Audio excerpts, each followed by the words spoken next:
Nellore rural TDP అభ్యర్థిగా Kotamreddy Sridhar Reddy nomination దాఖలు చేశారు. ఈ సందర్భంగా కోటమిరెడ్డి మాట్లాడుతూ ప్రజా సమస్యలపైన రాజీ లేని పోరాటం చేస్తూ కూటమి తరపున టీడీపీ అభ్యర్థిగా పోటీ చేస్తున్నానని ప్రజల మద్దతు తెలిపి గెలిపించాలని కోరారు.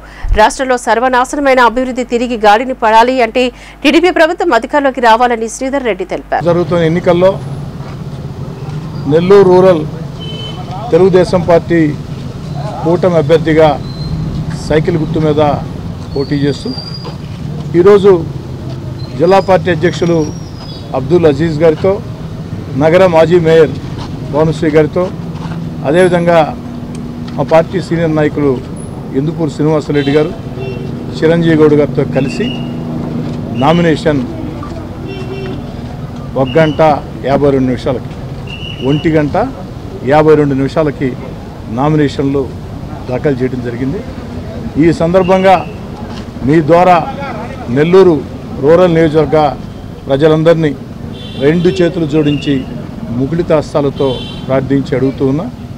10 ఏళ్లుగా నిరంతరం మీ అందరితో కలిసి అందుబాటులో ఉన్న ఓ శాసనసభ్యుడిగా ప్రతి కుటుంబానికి దగ్గరగా ఉన్న ప్రజా సమస్యల పరిష్కారం విషయంలో నిరంతరం రాజీ లేని పోరాటాలు చేశా.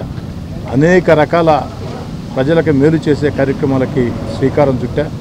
అన్నిటికీ మించి పిలిస్తే పలికి ఎమ్మెల్యేగా మీ అందరికీ కలిసిమెలిసి ఉన్నా.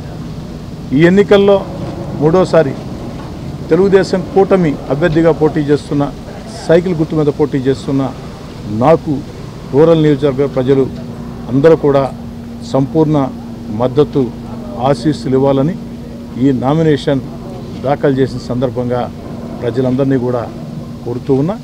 అదేవిధంగా నెల్లూరు పార్లమెంటు నుంచి తెలుగుదేశం కూటమి అభ్యర్థిగా పోటీ చేస్తున్న వేమిరెడ్డి ప్రభాకర్ రెడ్డి గారు, సైకిల్ గుర్తు మీద పోటీ చేస్తున్న వేమిరెడ్డి ప్రభాకర్ రెడ్డి గారిని ఇద్దరిని ఆశీర్వదించాలని, తద్వారా ఈ రాష్ట్రంలో అభివృద్ధి కార్యక్రమాలు, సంక్షేమ కార్యక్రమాలు, మన బిడ్డలకు ఉద్యోగాలు, ఏకైక రాజధాని అమరావతి, అన్ని రకాల సర్వనాశనంగా తయారైన ఆంధ్రప్రదేశ్ మళ్ళీ గాడిన పడాలంటే అభివృద్ధి కార్యక్రమాలు, సంక్షేమ కార్యక్రమాలు, మన బిడ్డలకు ఉద్యోగాలు, అమరావతి ఏకైక రాజధాని రావాలంటే అనుభవమైన వ్యక్తి ముఖ్యమంత్రి కావాలా.